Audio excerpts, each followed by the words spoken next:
استمرت ووصلت سهلة لحارس المرمى زايد الحمادي. اوه خطيرة، فرصة أمام فرصة، جول جول جول جول.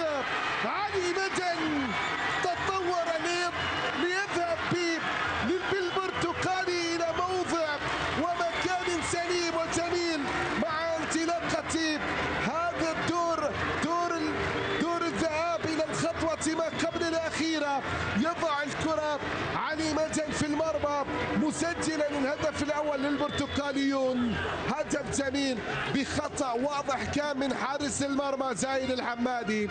زايد الحمادي يتحمل عبء هذا الهدف، وبالتالي البحريني علي مدن يضع كرة جميلة في المرمى ويستفيد من ذلك الخطأ. شوف اللقطة، العودة كانت بهذه الطريقة. قلت لك هي مباراة حراس ممكن أن تكون، ولكن الحراس بدأت الأخطاء. يضع علي مدن الهدف في المرمى مسجلا أول أهداف المباراة، حاول فيها فراس، بعد ذلك عادت لعلي مدن. علي مدن يضع الكرة في المرمى ويسجل هدف مهم جدا ثمين جدا في شوط المباراة الأول. يتقدم من خلاله البرتقالي بهدف المباراة الأول في هذه المواجهة في الدور ربع النهائي لبطولة كأس لصاحب السمو رئيس الدولة. يكون هذا أفضل مثال لما قلته هنا. فراس ممكن كرة، الله،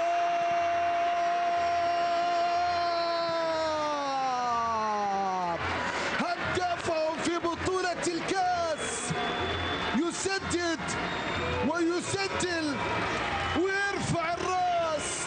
فراس بالعربي، فراس يضع الكرة في المرمى مسجلا الهدف الثاني.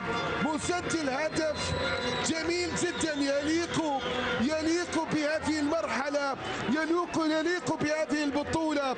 يا سلام على الهروب الممتاز، يا الله. اوه هدف جميل مثير في مرمى فريق نادي البطايح. عجمان يتقدم بالهدف الثاني، عجمان يتقدم بالضربة الثانية، ضربة موجعة خلف المدافعين من فراس، ينفرد تماما بالمرمى. فراس القناص يسجل هدف ثاني مهم جدا. الكرة عند أراتور خورخي، الله يا لها من تسديدة، قلصوا الفارق، تسديدة قوية وقلب محب لجماهير البطايح يحتفل بهذه الطريقة.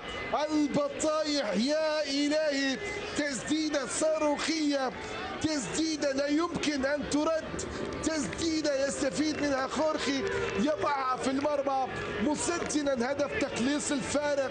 حط في الزاوية 90. صعبة يا حسني، صعبة يا علي، هذه لا ترد ولا تسترد، بل إنها طريقها إلى المرمى. تتحرك شباك البرتقالي. هدف أول للبطايح في هذه المباراة.